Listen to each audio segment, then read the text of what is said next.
Jamás se me cruzó por la cabeza que un viaje de laburo, uno de tantos, pudiera sacudirme las bases de mi percepción del mundo. Durante años, viví convencido, casi por decreto, de que mi país, los Estados Unidos, marcaba el pulso del planeta en todos los campos imaginables. Una economía monumental, infraestructura que parecía de ciencia ficción, una innovación tecnológica imparable y una influencia global que se sentía en cada rincón. En comparación, Argentina era, en mi mapa mental, apenas una mancha lejana en el sur. Un país chico, de geografía vasta pero de peso específico insignificante, con una economía que era un chiste recurrente, un eterno quilombo de devaluaciones e inestabilidad.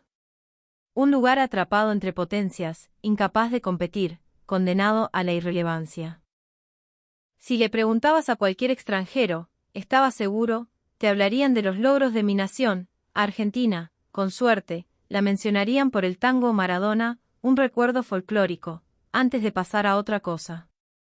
Esta visión estaba tan arraigada en mi cabeza que se había convertido en sentido común, en una verdad inapelable. Llevaba 3 años como periodista en una agencia de noticias de mediano alcance en Nueva York, y ya me movía como pez en el agua, conociendo el ritmo frenético de las primicias y los gustos de mis editores. Un martes por la mañana, mi jefe, un hombre pragmático que medía el éxito en clics y lecturas, me llamó a su oficina. Sobre la mesa, me tiró una carpeta con lo que parecía un proyecto de rutina, casi aburrido, volar a Londres, Roma, Berlín y, finalmente, a Buenos Aires. La misión era simple, entrevistas callejeras al azar. El tema, ¿qué percepción tenía la gente común sobre Estados Unidos y Argentina? Acepté al instante, con un entusiasmo que me sorprendió a mí mismo. Para mí, este viaje era más que un simple laburo, era una expedición para confirmar mis certezas. Una oportunidad para demostrar, con cámara y micrófono en mano, que mi juicio había sido siempre el correcto. Ya tenía el guión escrito en mi cabeza, el resultado final perfectamente delineado. Los londinenses se maravillarían con Silicon Valley y nuestros rascacielos. Los empresarios romanos agradecerían las oportunidades de inversión y el poder del dólar. Los berlineses admitirían la supremacía de nuestro mercado. Y Argentina, bueno, Argentina probablemente se llevaría solo un par de comentarios condescendientes y alguna mención a la carne. Con el alma llena de esa seguridad aplastante, gestioné los viáticos, empaqué mi equipo y puse rumbo a mi primera parada, Londres. Cuando el avión aterrizó en Heathrow, miré las luces de la ciudad por la ventanilla. Me sentía tan relajado como si estuviera yendo de vacaciones, porque no iba a descubrir lo desconocido, sino a certificar lo que ya sabía. O eso creía yo. A la mañana siguiente, me instalé en una esquina del South Bank, con una vista perfecta del London Eye y el murmullo del Támesis de fondo. Adoquines, cafés coquetos, turistas de todas partes del mundo, todo encajaba en mi postal mental de Europa. Armé la cámara sobre el trípode, ajusté el micrófono de solapa y respiré hondo, listo para empezar. Mi estrategia de entrevista era sencilla, casi una fórmula periodística que había perfeccionado en Nueva York. Primero, preguntar por Argentina. Esperar la inevitable cara de confusión o la mueca de desdén. Luego, con la naturalidad de un depredador, girar la conversación hacia Estados Unidos, dejando que su superioridad se manifestara por sí sola. Era el método que habíamos pulido en las reuniones de pauta, la técnica más efectiva y familiar en el círculo mediático del que yo venía. Detuve a mi primera entrevistada, una mujer inglesa de unos 30 y pico, con varias bolsas de compras colgando de sus brazos. Le expliqué el tema de la nota con mi mejor sonrisa y mi inglés de manual, y lancé la pregunta de apertura: disculpe, ¿qué impresión tiene de Argentina? En mi mente, ya ensayaba las siguientes líneas del diálogo. Seguramente diría, no sé, o a lo sumo, he oído el nombre, pero no tengo idea. Un trampolín perfecto para llevar la charla hacia mi país. Pero ella, en lugar de despacharme con un gesto vago, levantó la vista y su rostro se iluminó, no con indiferencia, sino con la calidez de quien evoca un recuerdo querido. Estuve en Argentina, dijo. Y en ese preciso instante, por primera vez, sentí que este viaje tal vez no seguiría el guión que yo había escrito con tanta arrogancia. Empezó a contarme de su viaje a Buenos Aires y a la Patagonia 5 años atrás. Habló del impacto de ver el glaciar Perito Moreno, un gigante de hielo vivo y crujiente. Describió la calidez de un café en San Telmo, donde el dueño, al verla sola y medio perdida, se sentó con ella a charlar durante 1 hora sin venderle nada. Mencionó cómo, al intentar tomar un colectivo en una esquina de Palermo, un grupo de pibes le explicó pacientemente cómo funcionaba la tarjeta SUBE, e incluso uno de ellos le pagó el viaje porque no tenía carga. Habló de la pasión en las canchas de fútbol, un sentimiento que, según ella, iba mucho más allá de ganar o perder, era una forma de vivir, de sentir la comunidad.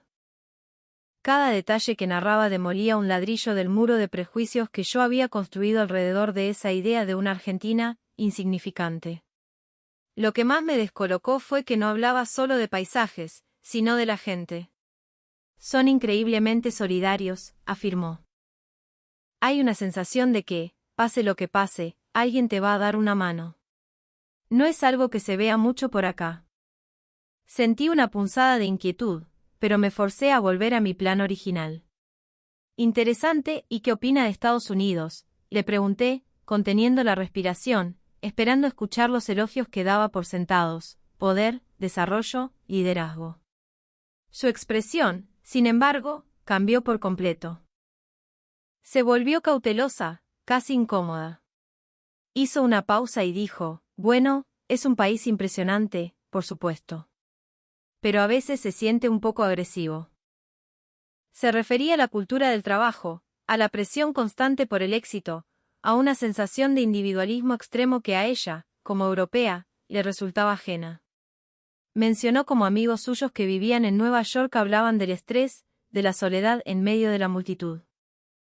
Siento que allá, si te caes, nadie se detiene a ayudarte. Cada uno está en la suya, concluyó. Como un resorte, intenté rebatirla. Pero seguramente también hay argentinos maleducados, ¿no? En todos los países hay de todo. Ella negó con la cabeza, sin dudarlo un segundo. Claro, pero lo que viví allá fue distinto. Fue una amabilidad genuina, no forzada. La gente te mira a los ojos, te pregunta cómo estás y de verdad le interesa la respuesta. En ese momento, algo dentro de mí se contrajo dolorosamente. Porque no estaba hablando de grandes teorías geopolíticas, sino de su experiencia personal, de algo que había sentido en la piel.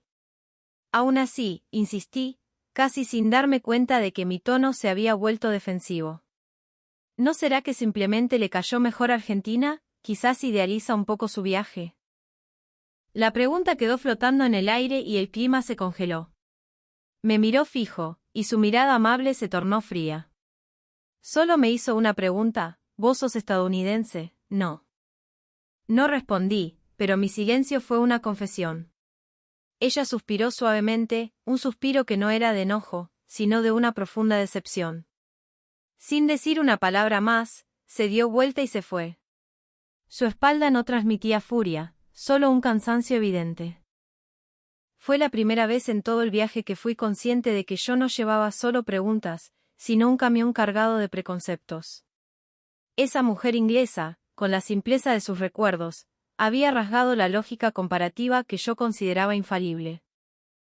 Cuando se fue, me quedé parado en el mismo lugar durante un buen rato.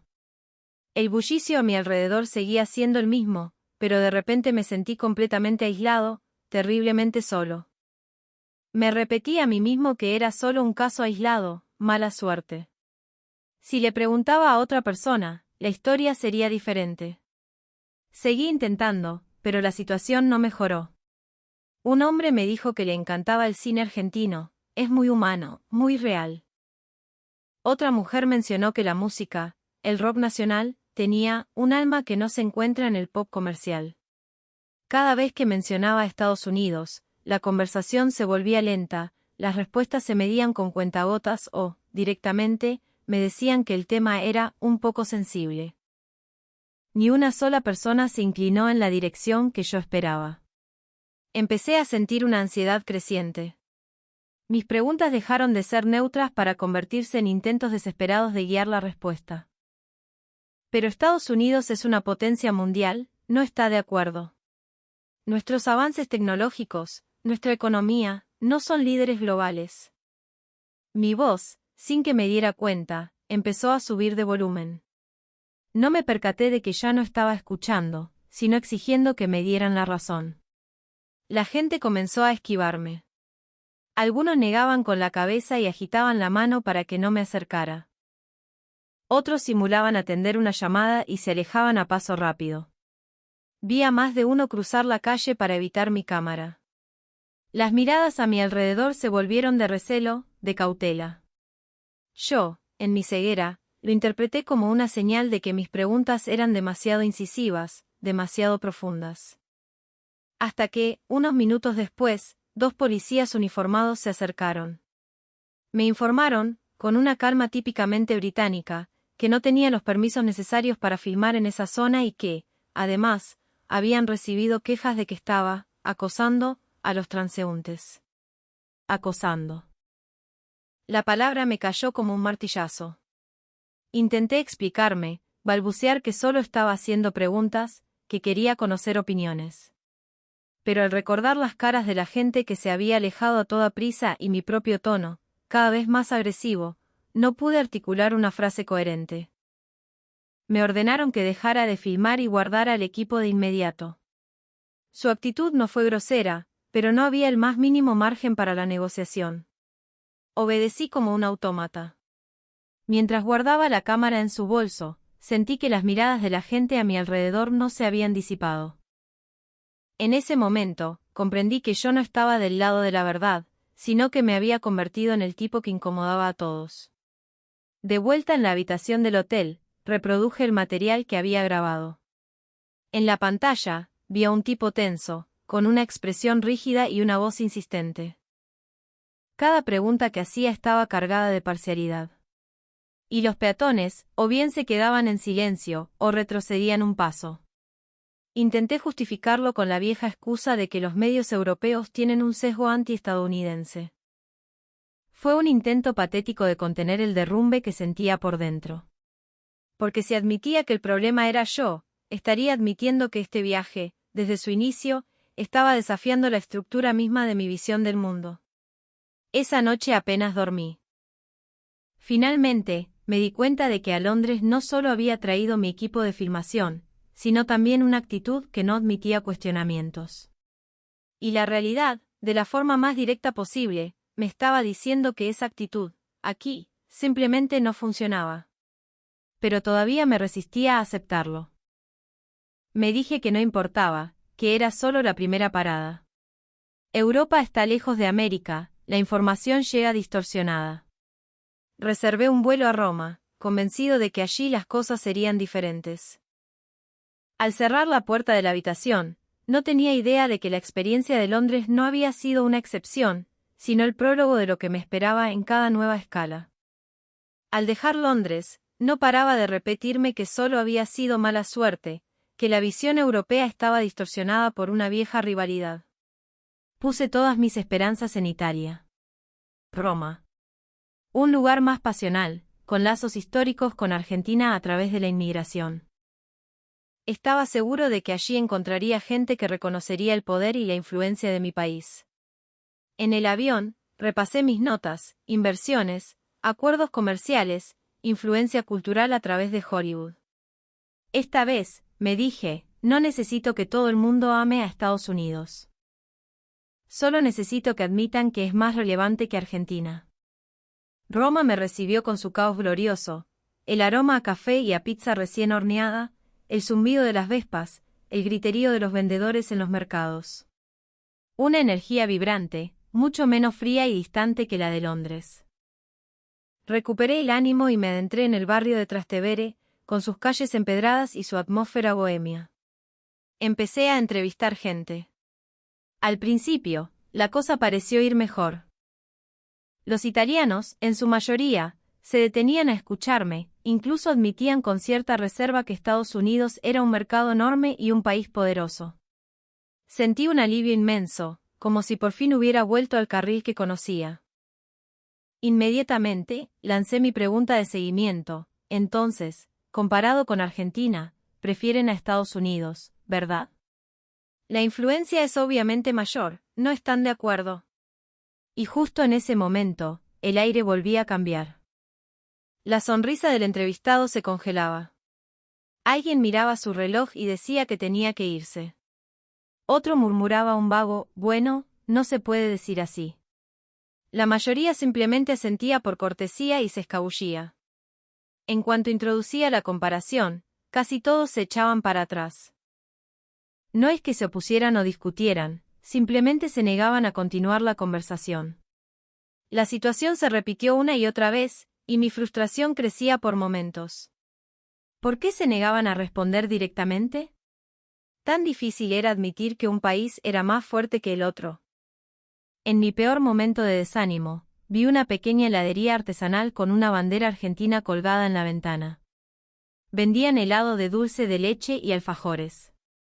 Dos jóvenes italianos, de unos 30 y tantos, salían de la tienda con un cucurucho en la mano, con cara de pura felicidad. Corrí a alcanzarlos. Ese es helado de dulce de leche. Es increíble, ¿no?, les dije, intentando conectar. Sonrieron y asintieron. Aproveché la oportunidad. Pero bueno, en Estados Unidos también tenemos helados buenísimos. Si tuvieran que elegir, ¿qué prefieren? Obviamente, Estados Unidos es más grande, más importante, ¿no? Se miraron el uno al otro, con una expresión de total desconcierto. Uno de ellos dudó un momento y luego dijo, la verdad es que no nos importa mucho quién es más importante. Luego continuó, explicando que iban a esa heladería simplemente porque les encantaba el sabor del dulce de leche. Que también usaban hipones y veían series de Netflix. Que cada país tenía lo suyo y no veían la necesidad de elegir un bando. No era la primera vez que escuchaba una respuesta así, pero cada vez me sentía más como un extraterrestre, completamente fuera de su lógica. El otro chico añadió algo de repente, además, acá en Italia le tenemos un cariño especial a Argentina. Le pregunté por qué. Su tono se volvió más serio. Mencionó las crisis económicas que ambos países habían sufrido. Nosotros también sabemos lo que es que el mundo te dé la espalda, que los mercados te castiguen, dijo. Pero lo que más recordamos es lo que pasó durante la pandemia. Fue un momento terrible, especialmente al principio, acá en el norte de Italia. El sistema de salud colapsó. Me contó que en el peor momento, cuando muchos países ricos cerraron sus fronteras y acapararon suministros, uno de los gestos más conmovedores vino de Argentina. Un equipo de médicos y enfermeros voluntarios, los cascos blancos, viajó para ayudar. No eran muchos, no tenían los recursos de Alemania o Francia, pero vinieron. Vinieron a poner el cuerpo cuando más los necesitábamos. Eso no es un negocio, che. Eso es hermandad en los peores momentos. La historia, contada con una gratitud que todavía se sentía fresca, me dejó sin palabras. Pero mi viejo yo, el periodista cínico, todavía luchaba por salir. No pude evitar soltar, pero Estados Unidos envió millones en ayuda financiera y equipamiento. Se quedaron en silencio por un segundo. Luego, uno de ellos me miró y dijo, en voz baja pero con una claridad que me atravesó, el dinero y los respiradores son una cosa. Un tipo que viaja 12.000 kilómetros para tomarte la mano cuando crees que te vas a morir, eso es otra cosa. En ese instante, comprendí. No importaba cuántas cifras de PBI o de ayuda internacional yo pudiera esgrimir. En sus corazones, nada de eso podía competir con el recuerdo de un gesto humano, desinteresado y valiente. Sentí una frustración tan intensa que solo pude decir, basta. Me di la vuelta y me alejé. Caminando por las calles de Roma, por primera vez sentí un pánico desconocido. Lo que la gente rechazaba no era el nombre de mi país, sino mi forma de forzarlo todo a una competencia, a una jerarquía de poder. Y Argentina, una y otra vez, era evocada con palabras como memoria, afecto, calidez, hermandad. Esa noche, sentado al borde de la cama, me pregunté una y otra vez si ser más poderoso es tan importante, porque lo que ellos recuerdan con más fuerza es siempre la humanidad del otro. Pensaba que al llegar a Berlín, la historia sería completamente distinta. Alemania, tan cerca de las tensiones geopolíticas, con medios que informan a diario sobre las potencias mundiales. Su pragmatismo y su lógica, creía yo, estarían de mi lado. Además, la relación de Alemania con Argentina no tiene la misma carga emocional que la de Italia. Estaba convencido de que los alemanes, al menos, no se dejarían llevar por sentimentalismos y reconocerían la realidad del poder. Pero lo que encontré en Berlín fue una bofetada de realidad aún más dura. Me paré cerca de la puerta de Brandeburgo, un símbolo de la historia y la reunificación. Las luces de neón parpadeaban, y la multitud se movía con una eficiencia casi coreografiada. Preparé mi cámara y me acerqué a la gente, pero me di cuenta de que, en cuanto mencionaba que mi reportaje trataba sobre la percepción de diferentes países, el ritmo de sus pasos se aceleraba. Alguien bajaba la cabeza, fingiendo no haberme oído. Otro me decía un «lo siento» seco y se daba la vuelta. En cuanto la conversación se acercaba mínimamente a Estados Unidos, ponían fin al diálogo de inmediato. Varias veces, primero querían saber de dónde era. Al escuchar mi acento estadounidense, su mirada cambiaba al instante, llenándose de una desconfianza palpable. No era curiosidad, era una clara decisión de no querer involucrarse. En Londres, al menos, pude discutir un poco. En Roma, por lo menos, intentaban explicar su punto de vista.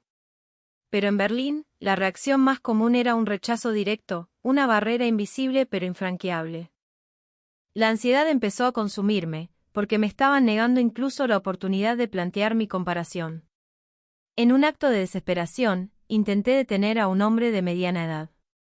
Justo cuando estaba a punto de irse, le agarré del brazo. Fue el momento más descontrolado y vergonzoso de todo mi viaje. Se soltó con un movimiento brusco, con una expresión de puro asco en la cara. «¿Qué te pasa? ¿Qué querés?», me espetó en un inglés cortante. «No quiero tener nada que ver con ustedes, los americanos». Sus palabras me golpearon como una cachetada. La gente a nuestro alrededor nos miraba con ojos fríos. Me quedé paralizado, con el corazón latiéndome a 1000 por hora. Era la primera vez que no solo sentía que mi trabajo era un fracaso, sino que sentía miedo de verdad. De repente, recordé todos los titulares de la prensa alemana que asociaban a mi país con políticas exteriores agresivas, con una arrogancia cultural que generaba rechazo. Antes, yo los descartaba como propaganda exagerada. Pero en ese momento, sentí en carne propia el resultado de años de esa percepción acumulada, una desconfianza y un recelo profundos. Por primera vez, me pregunté seriamente, ¿la imagen de mi país en el resto del mundo se ha deteriorado tanto? Arrastrando los pies, me alejé de la multitud y terminé sentado en un banco del Tiergarten. Mientras miraba el suelo, perdido en mis pensamientos, una voz suave y anciana me habló en inglés. «¿Estás de turismo?». Levanté la vista y vi a una señora mayor alemana. Su tono no tenía ni una pizca de la desconfianza que había encontrado antes, solo una curiosidad genuina. Quizás fue por el cansancio, o porque ya no podía sostener mi coraza de superioridad, pero le respondí con la voz más tranquila y agotada de todo mi viaje. «No, estoy aquí por trabajo». Ella sonrió levemente y dijo algo que me dejó helado. «Ahora, tu voz suena muy amable. Si siempre pudieras hablar así te pareces a los argentinos». Amable. Era una palabra que nadie había usado para describirme en todo este viaje. Ella continuó, «La gente de Argentina es muy cálida. Hablan con suavidad, son educados. Te hacen sentir relajado». Fue la primera vez en Alemania que escuché una opinión sobre Argentina que no venía de un análisis económico, sino de una simple abuela en un parque. Y el recuerdo que compartió a continuación cambió por completo mi idea de lo que significa ser recordado por el mundo. Miró las sombras de los árboles a lo lejos, y su voz se volvió firme, aunque suave. Habló del terremoto de Chile en 2010. Un desastre devastador. No eran solo cifras frías en las noticias, dijo. Fue una herida terrible para nuestros vecinos sudamericanos. Ciudades enteras destruidas, gente que lo perdió todo en un instante. Sus ojos se humedecieron un poco. Y entonces, mencionó a Argentina. En el momento más oscuro, continuó, cuando las comunicaciones estaban cortadas y la ayuda internacional tardaba en organizarse, la primera ayuda masiva y popular vino de Argentina. No hablo solo del gobierno. Hablo de la gente común. Cientos de camiones conducidos por ciudadanos de a pie. Cruzando la cordillera de los Andes, llenos de agua, comida, mantas. Clubes de fútbol, escuelas, barrios enteros organizando colectas. La gente en Argentina tiene sus propios problemas económicos, siempre los tiene, pero eso no les impidió dar lo poco que tenían. Hizo una pausa y me miró. Mi hija vivía en Santiago en ese entonces. Me contó que lo que más la emocionó fue ver a los rescatistas argentinos trabajar codo a codo con los chilenos, cantando para darse ánimo entre los escombros. Esa solidaridad, esa humanidad, eso es algo que el dinero no puede comprar. Me quedé sentado, sin poder decir una sola palabra. Finalmente, lo entendí. Era el mismo patrón que se repetía una y otra vez. En Londres fue la amabilidad cotidiana. En Roma, la hermandad en la pandemia. En Berlín, el apoyo incondicional en una catástrofe. Recordaban a Argentina no porque fuera más fuerte o más rica que nadie, sino porque, en el momento en que más se la necesitaba, su gente había dado un paso al frente. La anciana terminó su relato, me dedicó una leve sonrisa, se levantó lentamente y se fue. Me quedé solo en ese banco durante mucho, mucho tiempo. En ese instante, comprendí que el mundo no recuerda a un lugar por su posición en un ranking. Recuerda lo que hiciste por los demás cuando eran más vulnerables. Y yo, en este viaje, había estado haciendo la pregunta equivocada desde el principio. Me había obsesionado con quién era mejor, pero nunca me había preguntado a quién se recordaba de verdad. El viento de Berlín era frío, pero ese día sentí una punzada de calor en el pecho. Toda mi narrativa de poder y grandeza, que tanto había defendido, se veía pálida, vacía e inútil frente a estos recuerdos reales, llenos de calidez y humanidad. Al irme de Alemania, mi equipaje pesaba mucho más que a la llegada. No por los souvenirs, sino porque mi cabeza estaba llena de voces que no podía ordenar. Las palabras de la anciana resonaban en mi mente, esa solidaridad, eso es algo que el dinero no puede comprar. Creía que al llegar a Argentina, al menos, encontraría un terreno familiar. Que la gente de acá, al menos, pensaría como yo esperaba. Aterricé en Ezeiza y, a través de la ventanilla, observé el paisaje familiar de la provincia de Buenos Aires. Sorprendentemente, sentí una pizca de expectación. Si los propios argentinos admitían que Estados Unidos era superior, entonces todas mis experiencias anteriores podrían, quizás, explicarse como simples diferencias culturales o malentendidos. Me metí en el caos de la avenida 9 de Julio, con sus autos y bondis moviéndose en un torbellino de ruido y furia. Los edificios de estilo europeo, algunos majestuosos, otros descascarados por el tiempo, me recordaron que estaba en una ciudad con una identidad compleja. Mi primera parada fue la calle Florida. Un hervidero de gente, turistas, oficinistas, vendedores ambulantes. Los jóvenes miraban sus celulares, scrolleando en TikTok. Vi carteles de marcas estadounidenses, gente comprando en Zara y usando zapatillas Nike. Por un momento, sentí un alivio. Bien, pensé, la influencia cultural de mi país es innegable. Rápidamente, elegí a dos chicas de unos 20 años. Llevaban mochilas con pines de series de HBO. Me acerqué. Che, ¿les gustan las series de Estados Unidos? No, les pregunté, intentando sonar casual. Sus ojos se iluminaron. Obvio, mal, nos encantan, respondió una.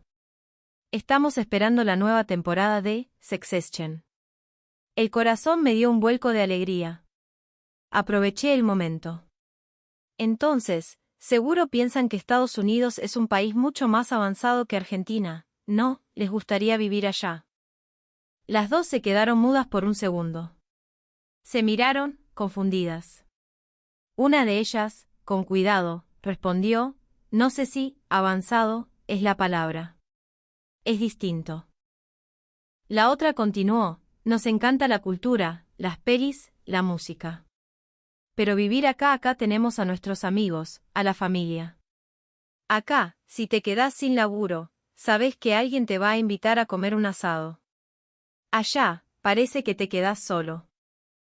Sonrieron y una concluyó, nos encanta mirar para afuera, pero somos de acá.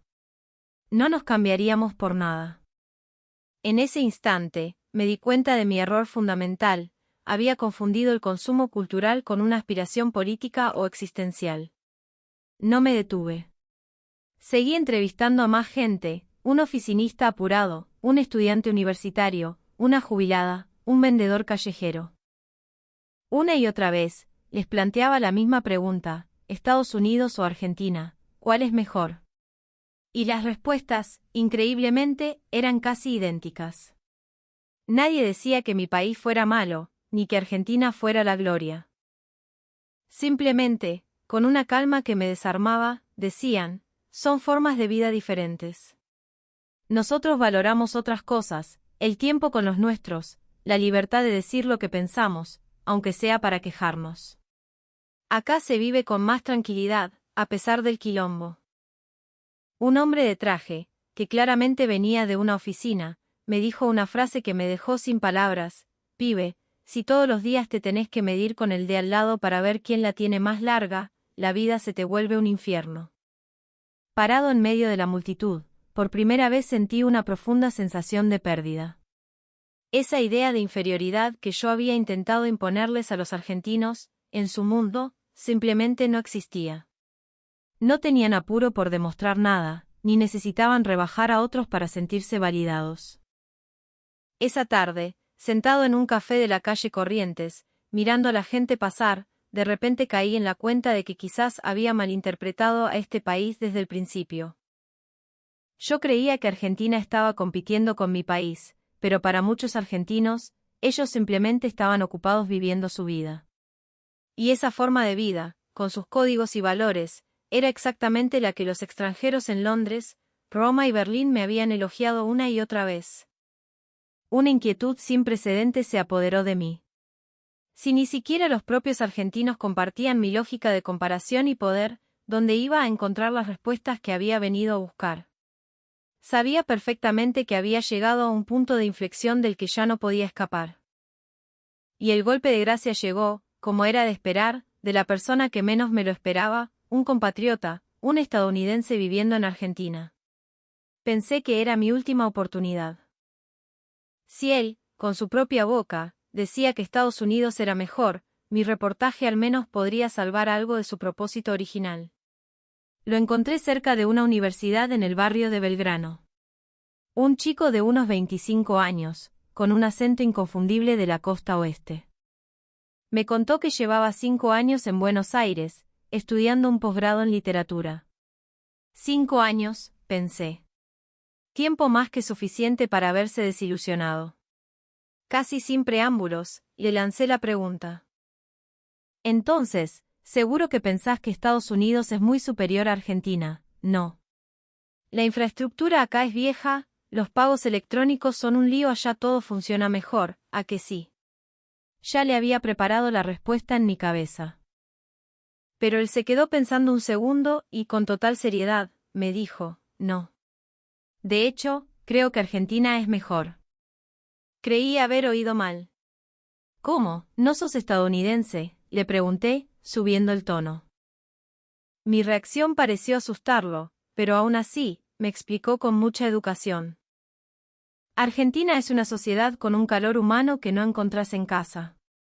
La distancia entre las personas es la justa. Podés discutir de política con un desconocido en un bar sin que nadie te quiera matar. No tenés que preocuparte por decir una palabra equivocada en redes sociales y que te cancelen o te echen del trabajo.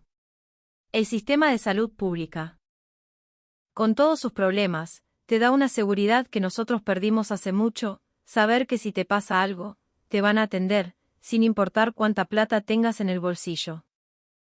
Y lo más importante, añadió, era que en Argentina se sentía verdaderamente relajado. No porque la vida sea lujosa, sino porque mentalmente no tenés que estar en guardia todo el tiempo. No pude evitar interrumpirlo. Pero en Estados Unidos hay más oportunidades, el mercado es más grande, ¿no querés volver a hacer carrera allá? Se quedó en silencio un momento y luego, con una voz contenida pero firme, dijo, claro que quiero a mi país. Pero si me preguntas dónde quiero vivir, después de haber experimentado la vida acá elijo este lugar. Esa frase fue como un cuchillo que se clavó justo en la herida que más me dolía, la que no quería admitir. Pareció notar mi desconcierto y remató, además, acá la gente es más amable. Se esfuerzan más por ponerse en el lugar del otro. Convivir con gente así te da mucha paz. Empecé a sentir que la cara me ardía. Porque lo que le estaba describiendo era exactamente la imagen de Argentina que había escuchado una y otra vez en el extranjero. Y ahora, un compatriota, parado en suelo argentino, me lo estaba diciendo a la cara. No pude responderle nada. Solo terminé la entrevista a las apuradas, me di la vuelta y me fui casi corriendo. Al alejarme de la universidad, sentí que estaba huyendo. Porque finalmente entendí que incluso la gente que yo creía que estaría incondicionalmente de mi lado, no lo estaba. Y no se trataba de una traición política. Era una elección real, hecha después de vivir y sentir. Una elección que pesaba más que cualquier propaganda, que cualquier eslogan.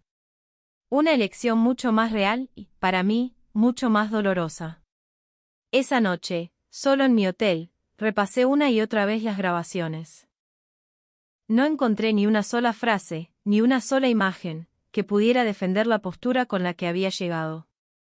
Finalmente, lo admití, este reportaje ya no podía volver a ser lo que era al principio. Y yo tampoco. De vuelta en Nueva York, entregué todo el material a la redacción. Sabía perfectamente que no estaba entregando el tipo de reportaje que mi jefe esperaba. No había ni un solo testimonio que siguiera el guión que yo había imaginado antes de partir, nadie que dijera que Estados Unidos era superior y que Argentina debía seguir su ejemplo. Desde Londres hasta Buenos Aires, la realidad se había negado, una y otra vez, a encajar en mis preconceptos. Al principio, lo sentí como un fracaso estrepitoso. Después, con el tiempo, entendí que, por primera vez en mi carrera, había hecho verdadero periodismo. Este viaje me obligó a ver una verdad que, hasta entonces, había ignorado deliberadamente. Argentina nunca estuvo compitiendo para ver quién era más grande. De todos los argentinos que entrevisté, ni uno solo dijo que su país era mejor que el mío. Siempre decían, cada uno tiene lo suyo, son estilos de vida diferentes, nosotros estamos bien con lo que tenemos. Para el periodista que yo era antes de partir, esas respuestas habrían sonado a falta de ambición, a debilidad, incluso a una forma de evadir la comparación. Pero ahora, finalmente, entendía que esa actitud reflejaba una serenidad profunda, la de quien no necesita compararse con nadie para saber quién es. Y la forma en que el mundo recuerda a Argentina nace, precisamente, de esas elecciones que no buscan la competencia. El dueño de un restaurante en Londres recordaba la amabilidad y el respeto en el trato diario. Los jóvenes en Roma recordaban la hermandad durante una crisis sanitaria devastadora. La anciana en Berlín recordaba el apoyo desinteresado después de una catástrofe natural. El estudiante estadounidense en Buenos Aires recordaba la libertad de poder respirar tranquilo. Ninguno de esos recuerdos provenía de eslóganes, de cifras económicas o de autobombo. Provenían de acciones concretas, de haber elegido, una y otra vez, en momentos clave, no ser arrogante, no ser indiferente, no dañar. Finalmente, comprendí por qué durante todo mi viaje casi no escuché elogios a la grandeza, pero sí innumerables muestras de afecto hacia la humanidad. Porque ser poderoso solo hace que la gente te vea. Pero ser bueno hace que la gente te recuerde para siempre. Este reportaje también me forzó a reflexionar sobre mí mismo. Durante mucho tiempo creí que tener la voz más fuerte y la postura más inflexible era la forma de ganar respeto.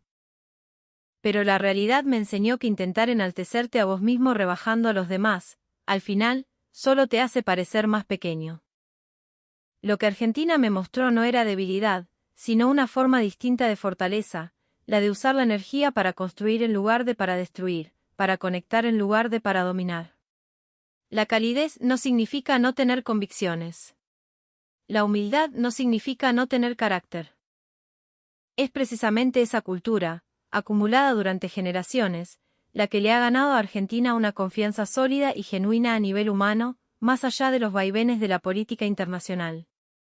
No sé qué le depara el futuro a las relaciones entre nuestros países, y no tengo la autoridad para dictar conclusiones para nadie. Pero al menos ahora, puedo decir con certeza que el verdadero camino hacia el entendimiento no es una competencia constante para ver quién es superior, sino aprender a aceptar nuestras diferencias y a cuidar con esmero la forma de vida que cada uno ha elegido. Este viaje no demostró nada de lo que yo quería demostrar. En cambio, me reveló un hecho mucho más importante: hay valores que no se ganan venciendo en una comparación, sino que existen porque el mundo, de a poco, te ha tratado con calidez y, por eso, te guarda en su memoria. Y Argentina, che, es un lugar así.